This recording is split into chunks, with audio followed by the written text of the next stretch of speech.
Good afternoon, everybody. Chase here, obviously, back with you on this Thursday afternoon. As you can tell, I am in an office today, our home office. It's pretty gloomy outside, so I decided better to do it inside today without the wind, probably. So I'm just going to kind of cover some general news stuff and touch on the COVID numbers right there at the end. Don't want it to take up too much of the video. But the first article I want to touch on is called "Trying to Work While the Mind Works Against You." It's a really good article, gives some good perspective on how to, in my opinion, stay mentally healthy during this COVID crisis we're still in. So if you find yourself trying to find things to help you out and stay healthy and happy, I recommend going to the Rocket Miner website and reading "Trying to Work While the Mind Works Against You." It's a really good read. So, on to some general other news. Utah man arrested for alleged theft. So, just read this quick for you. A shoplifting investigation led to a man being arrested for allegedly being possession of a stolen vehicle, among other offenses. The Rock Springs Police Department was dispatched at 3:34 p.m. on June 24th to Goodwill on 1254 Dewar Drive in reference to a shoplifting. Officers reviewed the store's security cameras and obtained a description of the male suspect and the vehicle he was driving. Well Patrol officer located Cody Fugger, I hope I pronounced his name correctly, and conducted a traffic stop. A routine check of the vehicle revealed that the vehicle was stolen out of Utah, and a search for the vehicle was conducted. He was also identified as a suspect in a theft of a cell phone earlier Tuesday at Rock Springs Animal Control. He was arrested for alleged shoplifting, possession of a stolen property greater than $1,000, possession of methamphetamine, theft less than $1,000, and driving under suspicion. So there's that one for you guys. That happened yesterday.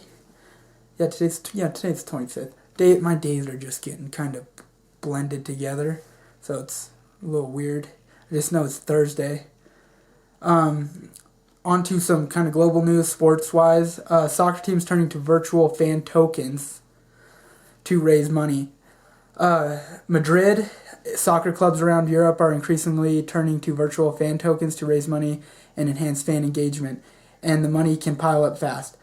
The latest club to enter the world of blockchain, Spanish champion Barcelona, generated 1.2 million euros, which is $1.3 million US, in less than 2 hours on Monday.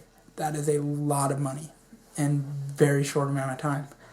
The 600,000 Barcelona cryptocurrency-based tokens, which sold for €2, $2.20 each, give fans exclusive voting rights in club-specific polls and can give them a chance to win rewards that could include watching games as VIP guests or meeting with players.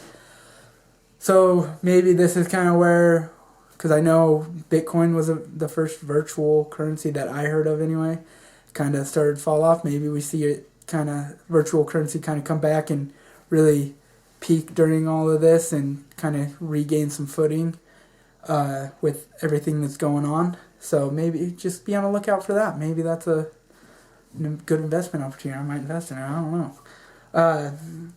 So on to the next little thing here. Audit. U.S. sent $1.4 billion in virus relief payments to dead people. Nearly 1.1 million coronavirus relief payments totaling some $1.4 billion went to dead people, a government watchdog reported Thursday. Legal and political issues hang over the misdirected taxpayer funds, the latest example of errors and massive aid being dispensed at crisis speed. More than 130 million so-called economic impact payments were sent to taxpayers as a part of the $2.4 trillion coronavirus relief package enacted in March. The Government Accountability Office, Congress auditing arm, cited the number of erroneous payments to deceased taxpayers in its report on government programs. So maybe not the best thing to have happen. So it goes on to say, while the government has asked survivors to return the money, it is not clear they have to. It also may be a politically sensitive gambit for the Treasury Department to aggressively seek to claw back the money, especially because some recipients may have died in the early months of this year from COVID-19.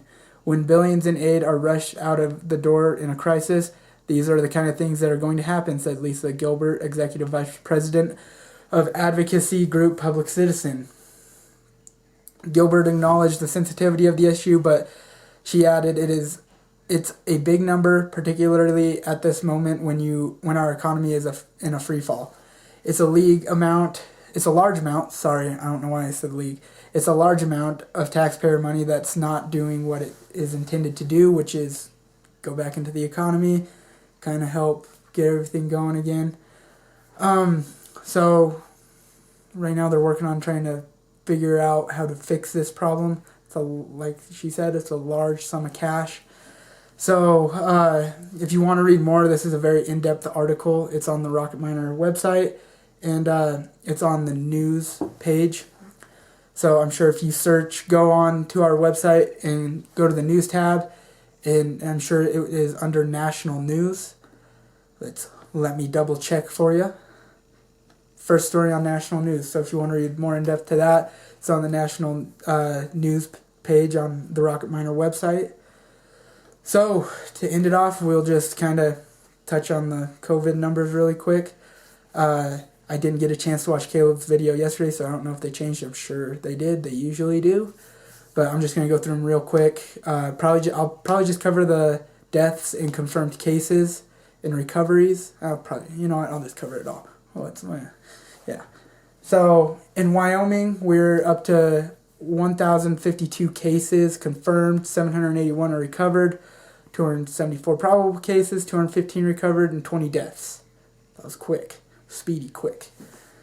Okay, worldwide there's 9.522 million cases worldwide and 2.411 million in the U.S. alone.